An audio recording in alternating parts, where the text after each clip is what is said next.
E no programa de hoje o assunto é saúde do homem e a campanha do Novembro Azul que está chegando. O objetivo é conscientizar a população masculina sobre a necessidade de cuidar do seu corpo e a importância da prevenção, como também do diagnóstico precoce do câncer de próstata, o mais frequente entre os homens brasileiros depois do câncer de pele. E essa conversa é com dois grandes especialistas no segmento. Confere aí. Bom, essa história do Novembro Azul, da conscientização e do preconceito ao toque, a história do preconceito mora justamente na sexualização das pessoas a respeito de um exame físico médico, um ato médico. A campanha ela quebra os paradigmas, quebra os tabus, né? E traz a discussão na sociedade.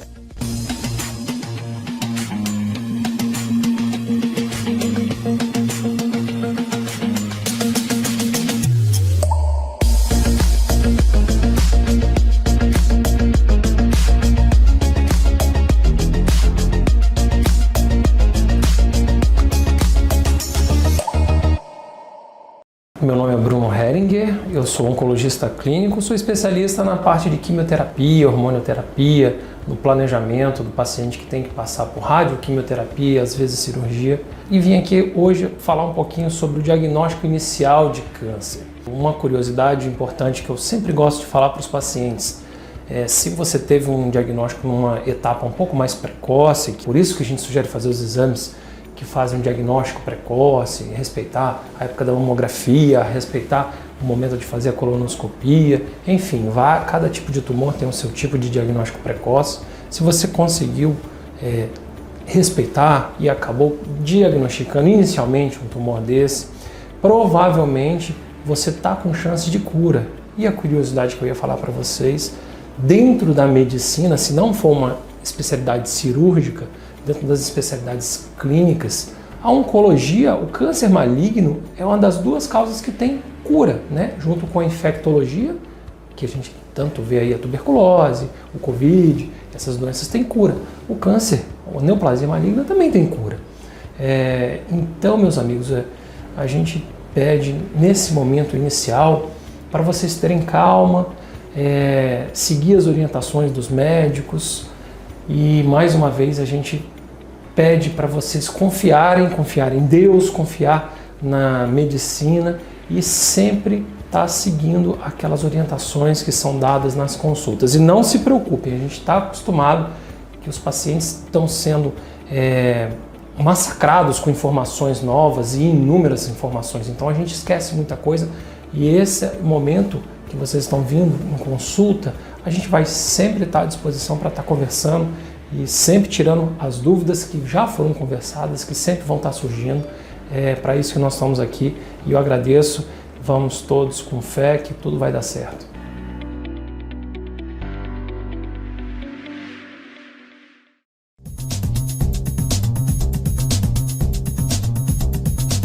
Corante, aromatizante, adoçante e conservante. Entenda o rótulo dos alimentos que você consome. Especialistas alertam que algumas substâncias não têm finalidade. São os chamados aditivos cosméticos, que visam apenas realçar sabor, cheiro ou cor, por exemplo.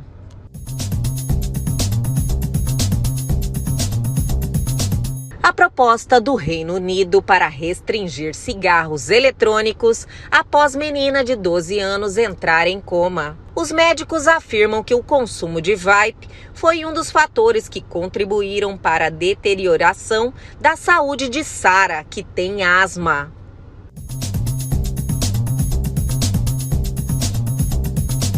Carros voadores começam a ser vendidos nos Estados Unidos pela empresa alemã Lilium.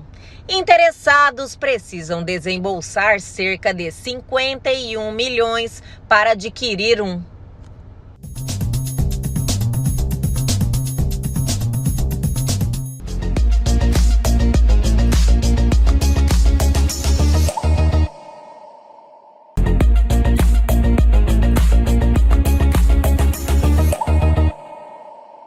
a partir de agora temos um bate-papo sensacional, cheio de informação, porque estamos no Novembro Azul em 2022 e nós estamos com dois convidados muito especiais. Dr. Carlos Boré, pela primeira vez, urologista, né, Dr. Carlos? Pela primeira vez aqui em nosso programa, estou muito feliz em te receber.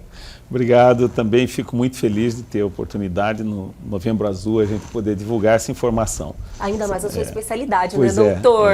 Esse é o mês da urologia, né? Isso, é o profissional que realmente tem muita informação nesse segmento, nesse trato com os homens, né, doutor? E, assim, quero agradecer a vocês também, da imprensa, em nome da Sociedade de Urologia, por causa da conscientização, né? Um trabalho de conscientização da sociedade a respeito da prevenção do câncer de próstata. Nós que agradecemos a vocês.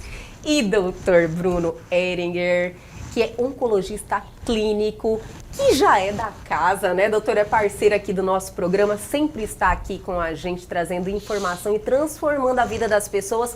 Porque informação, doutor, hoje, lógico, conhecimento e informação transforma, muda, as pessoas criam uma responsabilidade maior. Então eu fico muito feliz em te ter aqui, doutor. Sempre um prazer vir, né? E a minha presença aqui é sempre quando você fala que é conscientização. Isso muito me interessa, a nossa área de oncologia, que sempre respeitando aquela mesma regra para quase todos os tumores, né? Quanto mais cedo é o diagnóstico, maior a chance de cura. Isso é algo que a gente já bateu aqui várias vezes na tecla, né? E nunca é demais, né, doutor? Não. A gente precisa realmente bater nessa tecla várias vezes, porque as pessoas elas vão se acostumando, elas vão criando essa responsabilidade. Ela vê uma vez, ela fica ali martelando na cabeça dela, né? E uma aí vez ela fala, quebrado, eu vou lá, vou fazer os meus exames. Quebrou, né, esse paradigma, essa falsa cultura de que não se deve fazer, o homem não precisa, né? Quebrou isso uma vez, dali em diante a coisa funciona bem. Eu costumo falar que as mulheres têm uma consciência preventiva desde os anos 60, com o exame do Papa Nicolau, depois a mamografia. E para o câncer de próstata não tinha tanta esperança de cura, né, por técnicas operatórias e drogas e diagnóstico. Depois, com a evolução dos meios diagnósticos, né, o aparecimento do exame do PSA, que auxiliou muito, o trabalho grande foi quebrar esse tabu do exame de toque, do exame preventivo no homem. E eu sou cuiabano, estou aqui há 31 anos, né? E vi meu consultório evoluindo. Primeiro os homens vinham com as mulheres, né? As mulheres que traziam. Te pegava na mão, né, pegava doutor? na mão ou marcava consulta, né? Hoje ainda tem, mas a gente vê assim uma demanda muito grande, espontânea do homem consciente. Que maravilhoso! Isso é muito importante mesmo. E o doutor falou, nossa, as mulheres foram ganhando essa consciência nos anos 60. Você vê o quanto é importante essas campanhas, né? Que você vai amadurecendo essa responsabilidade. A campanha faz, ela quebra os paradigmas, quebra os tabus, né? E traz a discussão na sociedade, numa festinha de aniversário, numa reunião, dentro do trabalho, e as pessoas vão se conscientizando da necessidade de fazer um diagnóstico precoce. Como o Bruno falou, o câncer de próstata não foge dessa necessidade de um diagnóstico precoce para ser curável, né, para ser melhor tratado, né, Bruno? O doutor Carlos falou sobre essa evolução na questão dos tratamentos, doutor Bruno. Como estamos hoje? Como estamos? Para onde vamos, né? Para onde vamos? Famosa pergunta, né? Notícias boas? Não, a gente está passando por um momento de descobertas tecnológicas fantásticas. A parte de cirurgia robótica, eu nem posso falar do lado do Dr. Boré, eu nem devo comentar sobre isso. Cirurgião, né? Exatamente. Mas, enfim, as chances de cura estão muito altas no diagnóstico precoce. E a parte, quando o tumor já está localmente avançado, é que entra a minha especialidade. Sim. A gente está tendo acesso a informações. Recentemente, se você for lá no Google procurar terapia tripla para câncer de próstata, foi aprovada no Brasil. Então tem coisas novas surgindo, muito boas. mas a gente continua falando que a insistência do Novembro Azul é para conscientização do diagnóstico precoce, para não precisar esse ponto todo de tratamento, a gente conseguir fazer a cirurgia, ponto, né, exatamente, doutor? ou a radioterapia como uma forma de cura, né? Não chegar a precisar tantos tratamentos assim. Mas quebrar, doutor, esse tabu de quem procura acha. Geralmente o homem fala isso, né? Isso é uma coisa antiga, né, doutor? Meu pai falava isso, eu não tô doente, eu não tô doente. Quem procura acha, eu não vou, né? Então, é justamente nesse ponto que a gente precisa conscientizar, porque se você vai lá, mantém a sua rotina da prevenção, faz os seus exames, quando é detectado algo, alguma irregularidade, tudo é mais fácil, né, doutor? Sim. É interessante o câncer de próstata nesse contexto de diagnóstico precoce, ele não é igual ao câncer de mama, sabe? Que a gente fala, você tem alguns tipos de tumores de próstata que você não deve fazer nada na hora que se diagnostica.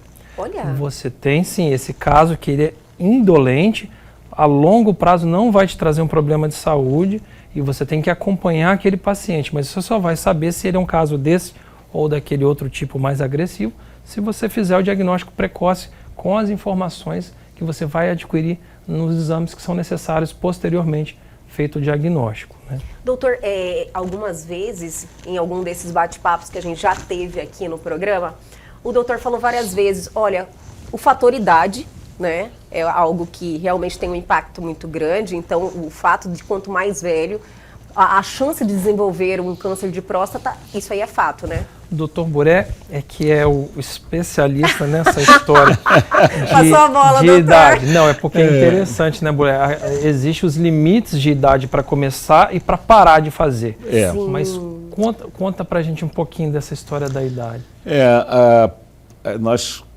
As sociedades, né, brasileira, europeia, americana, eles recomendam um exame de rastreamento de câncer de próstata.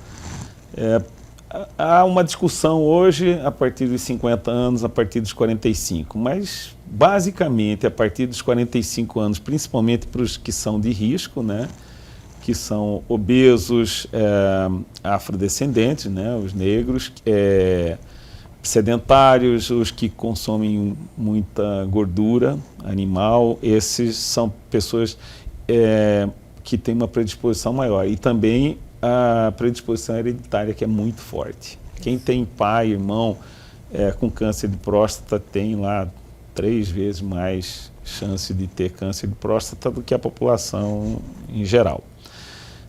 Então, a gente recomenda que basicamente esses de risco comecem a fazer o exame de preventivo, de rastreamento a partir dos 45 anos de idade. E o limite? E o limite para não fazer mais, doutor. Essa é uma informação interessante que eu queria trazer. Porque depois, quando chega lá pelos 80 anos de idade, a prevalência, né, a incidência do câncer de próstata é muito grande. Mas são muitos indolentes, né? Os tumores indolentes. Isso dá nos jovens também, o tumor que a gente fala que é o indolente, que vai ficar só em vigilância ativa. Mas você pode ser muito mais agressivo num paciente idoso ao tentar fazer biópsia da próstata ou fazer tratamentos radicais e prejudicar a qualidade de vida dele numa fase que está mais fragilizado, né? Então, há o limite para você também não ser tão agressivo. O limite, só uma coisa interessante, o limite não é a idade cronológica. Você sabe a expectativa de vida. Eu fui falar em outras entrevistas e meu pai acabou assistindo a entrevista e ficou bravo comigo. Ele falou assim, quer dizer então que eu não preciso mais fazer o exame de próstata? Eu falei, calma, eu falei, mas não expliquei. A idade não é a cronológica, né? É a fisiológica. Estado de saúde, expectativa de vida. A gente tem pacientes, o que eles falam, 75 anos de idade para de fazer. Não é bem assim, não é no 75 cronológico, né? No fisiológico. A gente tem pacientes que ficam fazendo ciclismo noturno, está com 79, 80 anos. Então, assim, não são essas pessoas que não devem ser continuada a prevenção com o diagnóstico precoce, né? Tem que ser respeitado a fragilidade da terceira idade. Se ela existe, então você calma.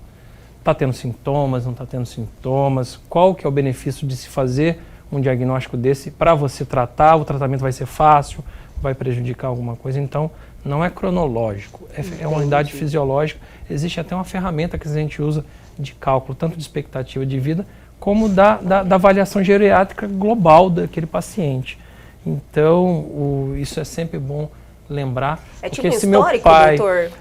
Não, são exames clínicos que você faz com o paciente na sua frente, você pede para ele fazer uma série de testes, você faz algumas perguntas de hábitos de vida, de qualidade de hábitos de vida, qual é a independência dele. Aí você faz uma avaliação geriátrica global, de acordo com o que você acha, com o que eles estão te falando, a família e o paciente vai te falando. Aí você consegue saber se ele se enquadra nesse terceira idade frágil ou não frágil, né? O frágil realmente a gente evita de fazer diagnóstico apenas de forma precoce, né? Só se ele está tendo sintomas, alguma coisa, mas o frágil a gente evita. O outro não. A gente tem que ir atrás porque ele vai ter benefício e facilidade de curar. E muitos vão seguir a vida normalmente e talvez se vier a falecer não vai ser de câncer de próstata. Confere, doutor. Exatamente. Exatamente isso. São os que nós não deveríamos ter tratado mesmo. Eles vão evoluir sem... Nós falamos que eles vão ter o câncer de próstata, mas não vão ter a doença câncer de próstata. Entendi. Então eles podem conviver com aquilo sem sofrer os reveses da doença, né? Sim. E vamos dar aquela paradinha bem rapidinho, minha gente, mas já confira aí um pouquinho do próximo bloco. Bom, essa história do Novembro Azul, da conscientização e do preconceito ao toque, a história do preconceito mora justamente na sexualização das pessoas a respeito de um exame físico médico, um ato médico. Então, a hora que a gente consegue botar na cabeça daquelas pessoas, fala assim, olha, você é tão machista, mas por que você está sexualizando um exame físico médico? Aí a pessoa, você quebra aquele encadeamento errado da ideia do que está por vir.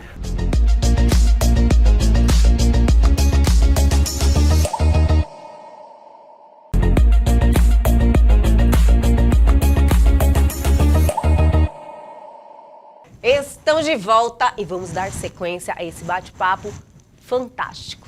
Doutor, o bicho-papão, né, dessa questão toda do câncer de próstata, dessa resistência na prevenção, é o exame de toque. Infelizmente, muitos têm esse problema, acha que fere a sua masculinidade, não consegue lidar. Eu acredito que isso vem mudando, né, doutor? Sim, já mudou.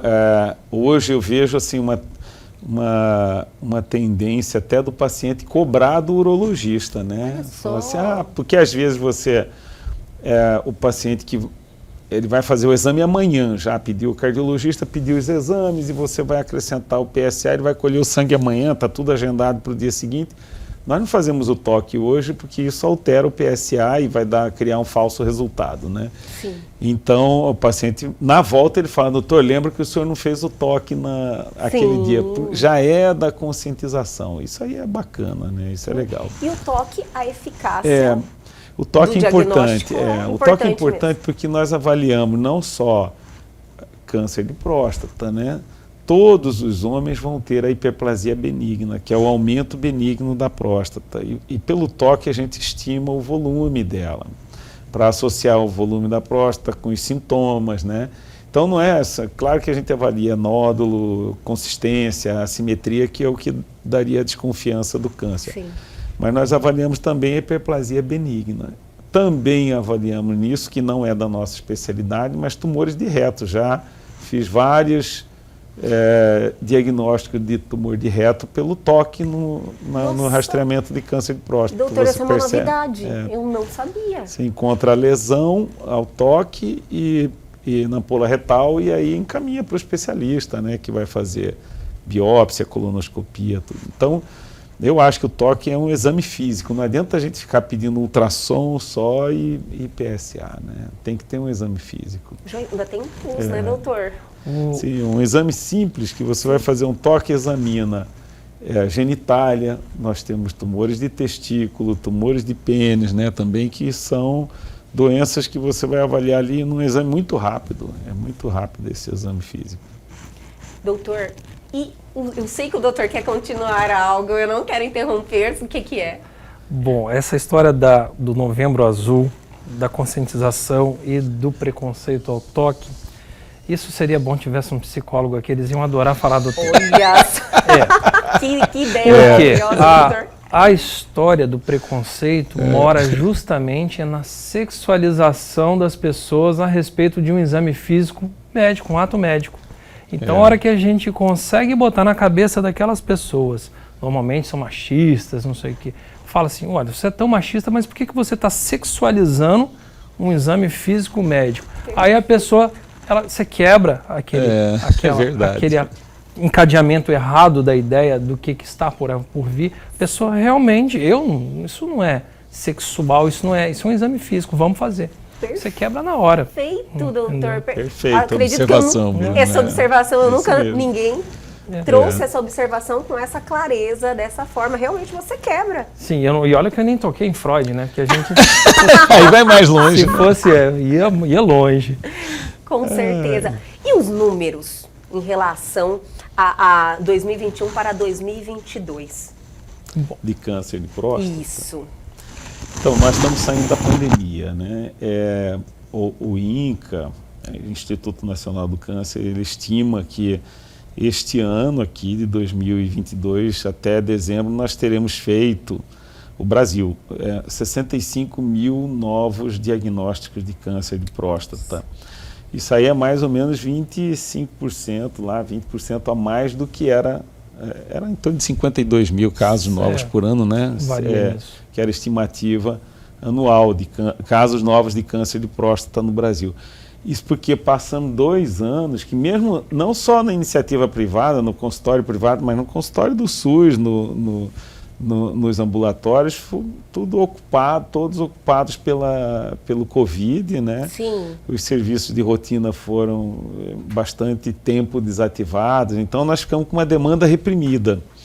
Então, este ano deve ter mais casos novos de câncer de próstata e talvez mais um ano, até a gente entrar no ritmo normal da prevalência natural da doença, né? Doutor, existe o fator que nós estamos vivendo mais também? Sim, por isso essa idade limite, como idade biológica, né? Que o Bruno lembrou aí. Adorei, idade doutor. biológica, porque nós estamos vivendo mais.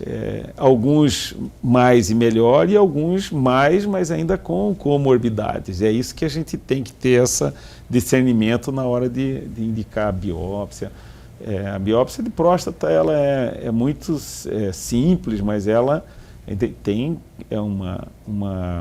um risco porque é feito através da parede do intestino, do reto, pelo ânus, né? E fazem pelo menos 12 perfurações que a gente considera como contaminadas, está passando pela ampola retal, onde é contaminado por fezes, para entrar na próstata.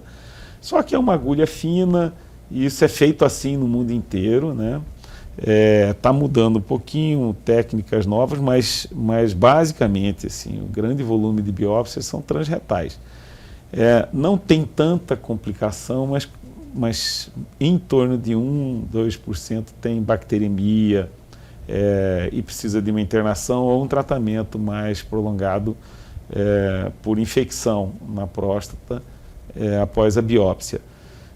Então a gente não pode pensar que pode fazer biópsia em todo mundo, que você é um paciente com outras comorbidades, diabético, cardiopata, ele não vai suportar tão bem como um paciente mais saudável, né?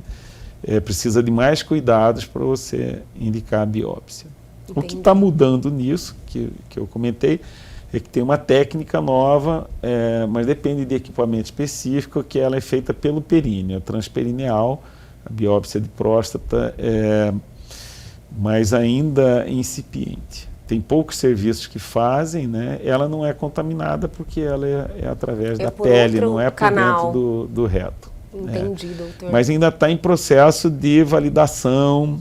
Alguns trabalhos já mostraram que tem a mesma acurácia que a biópsia transretal, que é a clássica feita durante essas décadas aí de rastreamento. Doutor, nós falamos que o bicho-papão é exame de toque, então que é algo que traz um impedimento muito grande dos homens irem até o consultório e trazer essa rotina para a sua vida.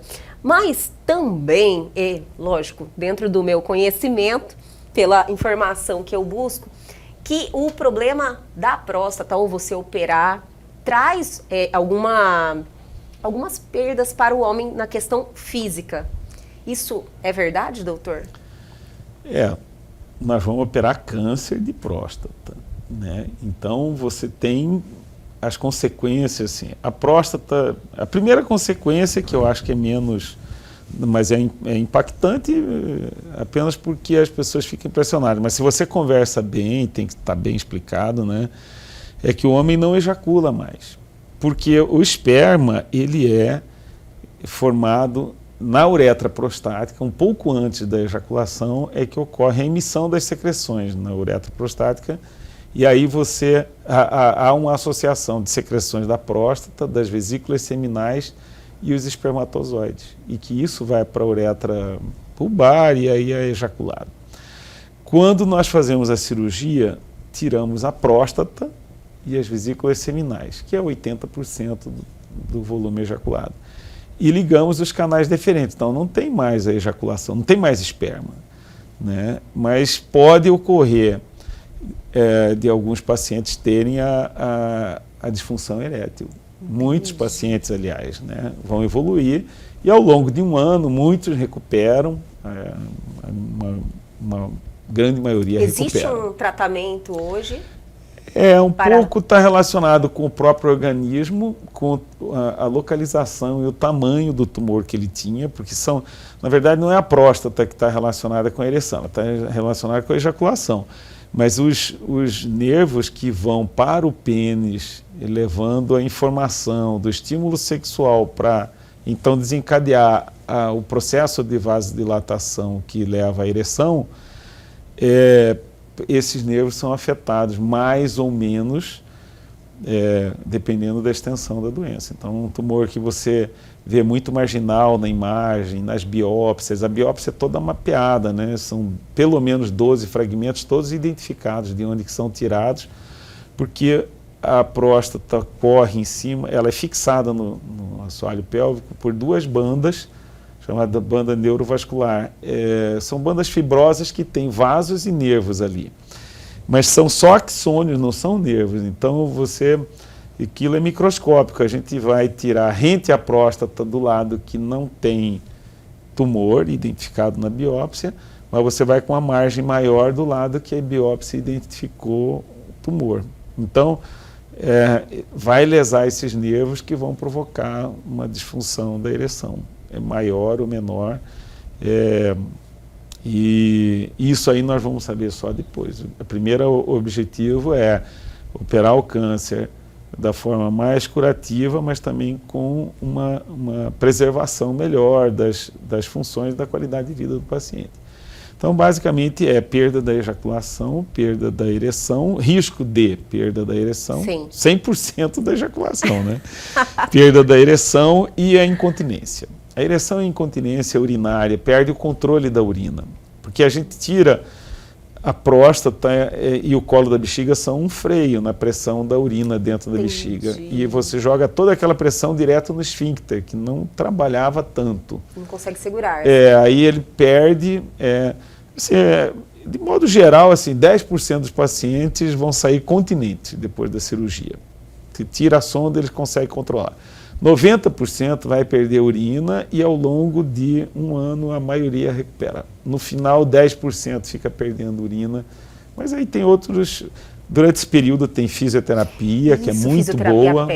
Fisioterapia hoje tem técnicas muito boas para ajudar na recuperação. Está vindo uma evolução muito grande também, né? Sim. Nessa questão de incontinência urinária. O urologista tem que ter uma interação boa com o fisioterapeuta que vai tratar esses pacientes com qualidade e ajuda bastante na recuperação, né? E aí, os que não recuperaram têm técnica de esfíncter artificial, a implantação de um dispositivo na uretra, que ajuda bastante a controlar a urina, né? E da ereção, a maioria vai responder com com os medicamentos orais, Viagra, Cialis, Tadalafila e Sildenafila.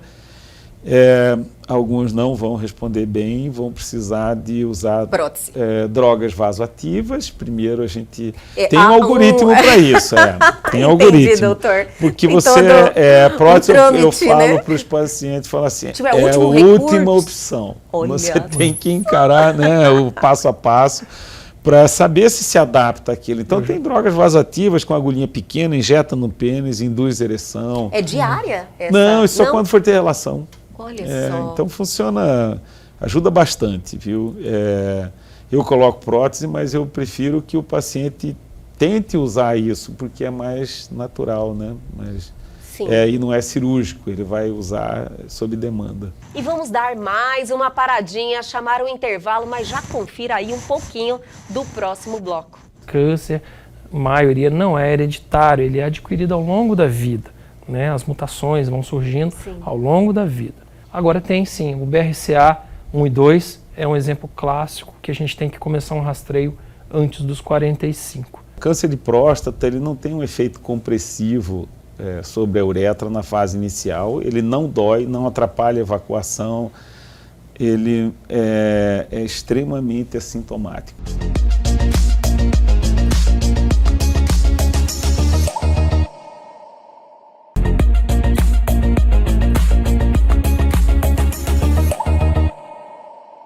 Estamos de volta, minha gente. Já curtam aí o último bloco dessa entrevista, deste bate-papo sensacional. Doutor, nós falamos, né, doutor, tanto em prevenção. Existe, quando você detecta precocemente alguma alteração na próstata, necessariamente você precisa fazer a cirurgia? Ou existe algum outro tipo de tratamento, doutor, que no caso seria com o doutor Bruno, que você evitaria uma cirurgia? Sim. Na verdade, não é com o Dr. Bruno, é o oncologista clínico conversando com o urologista e o radioterapeuta. São os três, né? E se for um paciente idoso, chama o geriatra junto.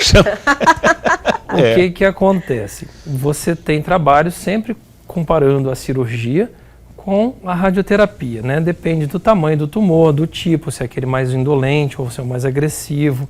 Então tem uma série de algoritmos que a gente segue para raciocinar se ele é candidato à cirurgia, qual a modalidade de cirurgia, ou se ele é candidato a, por exemplo, a uma radioterapia, que também é outro formato de cura, né? O oncologista clínico, ele entra muito na parte do bloqueio hormonal. Descobriu-se, né, isso, o médico até ganhou o Oscar, o Prêmio Nobel da Medicina, né? Olha só. Isso foi na década de 60, se eu não me engano, né? Ele descobriu que o câncer de próstata responde bem bastando se bloquear o hormônio masculino, a testosterona. Você não precisa dar quimioterapia para esse tumor, para ele responder, né? Então, o oncologista entra nessa parte, quando você está precisando diminuir aquela lesão para ser tratada de forma curativa com alguma das partes, entendeu? Entendi. Então, basicamente, é o urologista e o radioterapeuta disputando aquela indicação e o oncologista ajudando na parte de se precisa ou não diminuir a lesão para que a coisa aconteça de forma com a melhora da chance de cura, né? Gente, mas é mais um alerta para a questão da prevenção, né? Quanto mais cedo você detecta alguma alteração, você tem outras alternativas, né? Exato. A radioterapia, como o Bruno falou, ela evoluiu muito, né, Bruno? Assim, hoje nós temos opções a radioterapia, além de ser 3D, conformal e intensidade modulada, então você consegue concentrar mais radiação na próstata, com menos lesão nos órgãos que estão no entorno, dá menos lesão de reto, menos de bexiga. Então, eu até tenho uma prática no consultório, Bruno, assim, eu não opero o paciente sem ele passar lá no radioterapeuta, porque ele tem que ter essa opção de tratamento. Aquele mesmo candidato à cirurgia é candidato à radioterapia. Claro que alguns pacientes com doença pelos exames que parece localmente avançada, aí já passam a ser mais da radioterapia e mais faz uma neoadjuvância, né? Faz um bloqueio hormonal, aí é o oncologista e o radioterapeuta que tratam, já é um paciente com um caso um pouco mais avançado. Mas a indicação de cirurgia, às vezes, é a mesma da radioterapia. Tem um subgrupo ali que tanto faz que um para o outro. É comum, né? Mas a gente tem uma tendência, né, doutor? Quando o paciente é mais novo e tem uma doença que se comporta mais agressivamente, ainda é pequena, vai para a cirurgia. Vai mais para a A cirurgia. gente tem essa tendência. O doutor falou uma coisa que me chamou a atenção. Existe pacientes novos, acima dos 30, que tem um diagnóstico positivo de próstata? Sim, igual o doutor Boré falou assim, a sociedade americana está batendo na tecla do 45, mas toma cuidado que nem todo paciente vai ser tratado. A gente ainda tem uma indicação ainda mais cedo do que 45, que são os carreadores das doenças familiares, aquelas hereditárias, que é raro isso. Mais uma vez, câncer, maioria não é hereditário, ele é adquirido ao longo da vida, né? As mutações vão surgindo ao longo da vida. Não tem esse fator genético hereditário. O fator genético, sim, mas não hereditário. Agora tem, sim, o BRCA 1 e 2 é um exemplo clássico que a gente tem que começar um rastreio antes dos 45. Ele tem associação com câncer de próstata, então se você tem lá a sua forte história familiar positiva de câncer de mama, câncer de ovário, todos em idades precoces, mesmo que não tenha feito, a gente tenha feito o exame genético para diagnosticar naqueles outros familiares, a gente tende a começar um pouquinho mais cedo, sim, nesses pacientes antes dos 45, sempre lembrando, não é para todo mundo. Tem que ter uma série de outros exames que te ajudam a raciocinar a gravidade daquilo que você está diagnosticando. Se você parte para algum tratamento ou não. Não é, nem sempre, né? Entendi. O mais jovem que eu já operei foi com 42 anos de idade, um câncer 42. Bilateral, Bruno, cara novo. E ele, por causa da história familiar, ele começou aos 40. E já não tinha aquele PSA de 0 qualquer coisa, já era 1,5. Aí quando ele me procurou, estava com um PSA já quase 5. E tinha alteração no toque, tudo. Falei, mas inacreditável, né? 42 anos e era câncer de próstata. E que a dupla, assim. Toque retal e PSA. Toque retal e PSA. Porque em termos de PSA sozinho, nesse caso, o percentual daquilo ser maligno era 20% no máximo, né? A gente tem uma escala, uma tabela que mostra quanto mais alto o PSA, a chance de malignidade vai aumentando, né?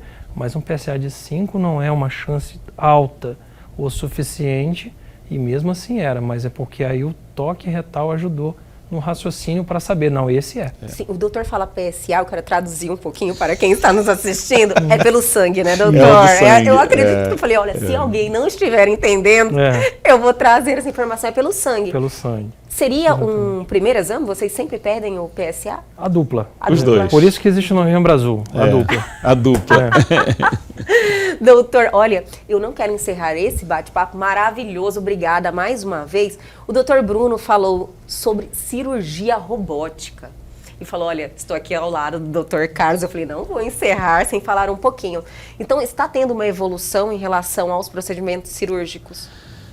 O que é comum já, que a gente já faz de rotina aqui em Cuiabá, é a cirurgia laparoscópica convencional. Nós operamos tumor de rim, estenoses e tira o rim inteiro, tira só o tumor do rim. E dá para fazer, por videolaparoscopia, também a prostatectomia radical. Mas ela parece não oferecer tantos benefícios como quando ela é feita pela técnica robótica. A robótica é uma cirurgia videolaparoscópica em que os instrumentos, eles estão aqui movidos por um robô, né, por uma máquina, comandada por um cirurgião que está aqui do lado num cockpit, confortavelmente sentado. São pinças sofisticadas, né, porta-agulhas articuladas, tesoura articulada. Então é diferente da videolaparoscopia convencional, que todas as pinças são retas. E no robô você aciona um pedal e muda a posição da mão lá, volta a sua mão na posição aqui como se você estivesse dando um ponto assim, o porta-agulhas está girado lá.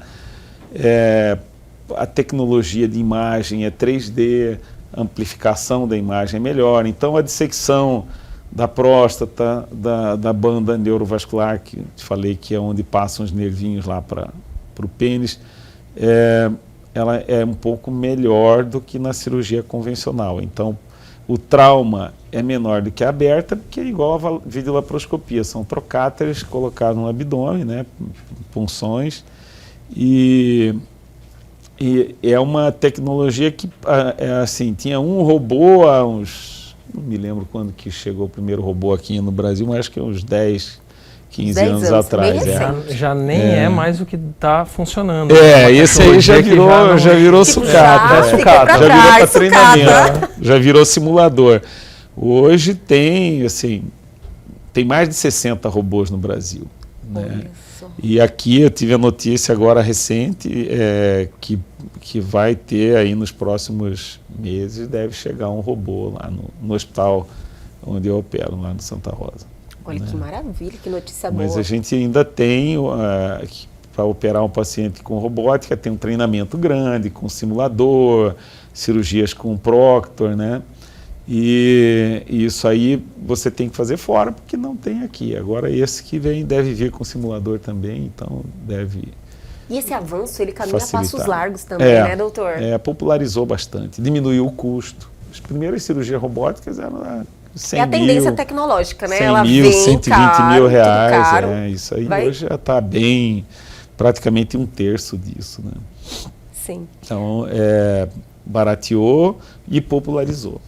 Que maravilha. Isso é bom, que permite acesso a mais pessoas à tecnologia. E também qualidade, né, doutor? Mais precisão. Isso. Entendi.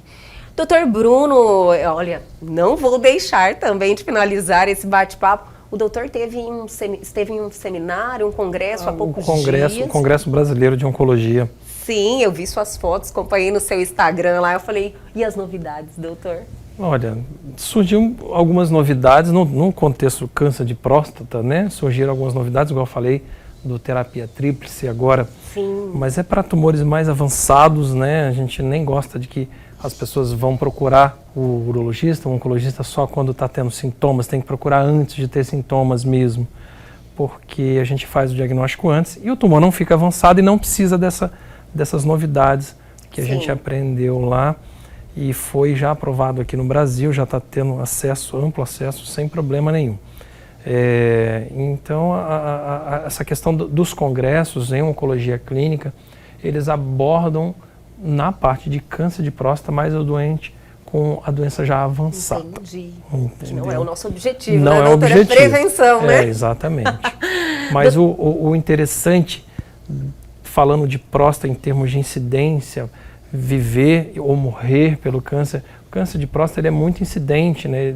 É o primeiro no homem, tirando a parte de pele, né? Que tem muita exposição de sol. Então, assim, é o primeiro mais incidente no homem. Mas ele não é o primeiro em causar a morte no homem, porque você tem armas para conseguir combater esse tumor, curar, ou se você não curar, aí que entra essa história do congresso, das atualizações, você consegue levar essa doença de forma crônica, sem causar a morte do paciente. Isso é muito então importante você dizer. tem um câncer com alta incidência, mas a mortalidade ele tem outros que têm uma menor incidência, mas tem uma gravidade maior em termos de mortalidade. Sim. Doutor, sintomas, doutor Carlos, ele falou sobre sintomas. Existe algum sinal de alerta que é importante? Nenhum. É silenciosa também? O câncer de próstata, ele ocorre mais na periferia da próstata. E a uretra, na verdade, é um canal que tem no meio da próstata, né? É onde passa a urina também, onde se juntam as secreções que compõem o esperma. Então, ela é central. O câncer de próstata, ele não tem um efeito compressivo sobre a uretra na fase inicial. Ele não dói, não atrapalha a evacuação. Ele é extremamente assintomático. O que a gente tem de sintomas na idade do rastreamento são os sintomas relacionados com a hiperplasia benigna, que é o crescimento benigno da próstata, que ocorre mais numa zona central da próstata, em volta da uretra. Então começa a atrapalhar, diminui a força do jato urinário, acorda mais à noite para urinar. São sintomas do envelhecimento masculino, né? Que acontece sempre. Que acontece é natural, mas o câncer mesmo não tem. Mas eu ia até falar sobre o Bruno, que uma observação assim, eu tenho alguns pacientes que têm 15, 20 anos de câncer de próstata não curado. Olha só. E eu falo assim, você está surfando nas novas tecnologias da oncologia clínica, porque a hora que perde o controle saem novas drogas, né? E isso aí prolonga a vida, paciente bem, né? Doutor, é um acompanhamento. É mais com eles do que comigo. É mais com o doutor Bruno, no caso, um oncologista clínico. Sim, é o caso com esses pacientes que ficam com a doença avançada. Vão longe, a doença, assim, só que alguns casos não respondem, tem muito sofrimento e qualidade de vida ruim, então a gente não quer, como o Bruno frisa aí, nós não queremos que chegue aí, que tem que chegar a encontrar precocemente e curar. A chance de cura chega a 90% em tumor localizado na próstata, né, na fase inicial. É muito alto. É alta, com cirurgia, com radioterapia.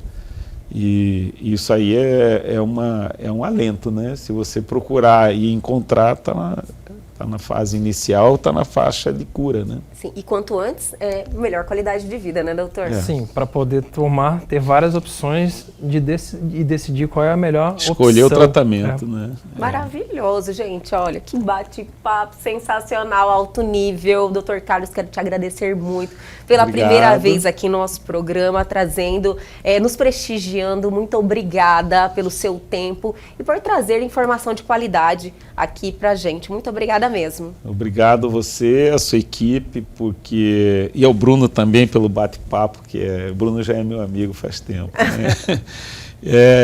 Porque é uma obrigação da urologia, da oncologia, essa conscientização de prevenção do câncer de próstata, né? Então nós temos que estar conscientes disso. E vocês ajudam a gente a conscientizar a sociedade. É o nosso trabalho aqui né? também, o nosso propósito. Muito Exatamente. obrigada. E volte sempre, viu, doutor? Sempre às ordens. Obrigado pelo convite. Doutor Bruno Ehringer, já falei aqui no início da entrevista, já é da casa, sempre está aqui compartilhando o seu tempo, trazendo informação. Te agradeço muito por mais essa participação. De verdade, sua presença sempre engrandece nosso programa, viu, doutor? Obrigado, eu que agradeço. Prometo trazer o doutor Buré de novo. Aê! Vamos falar sobre todo mundo. Câncer de rim, câncer de bexiga. Câncer Olha de rim, que vocês têm maravilha! novidades boas Tem aí. novidades boas. Novidades boas. Já vou aproveitar a oportunidade, doutor, que já vamos marcar essa data. Não, vamos esperar, dizem que vai ter uma reforma aqui, Casa Nova, em 2023. É verdade, o Elger, você vem de cara nova, mas com o mesmo propósito de trazer informação com credibilidade e assim transformar a vida das pessoas. Doutor Carlos, mais uma vez, muito obrigada. Doutor Bruno, muito obrigada e até a próxima. Obrigado. Obrigado. E o Elger, você de hoje fica por aqui, mas calma que amanhã tem muito mais. Perdeu algo, quer entrar em contato com a gente? Atenção, oportunidade. Pegue seu celular agora e aponte a sua câmera ao QR Code que está aí na sua tela. Vá direto ao nosso Instagram ou para o nosso canal no YouTube e reveja este programa que já está lá à sua disposição. Aguardo vocês amanhã aqui na TV Pantanal, canal 22.1.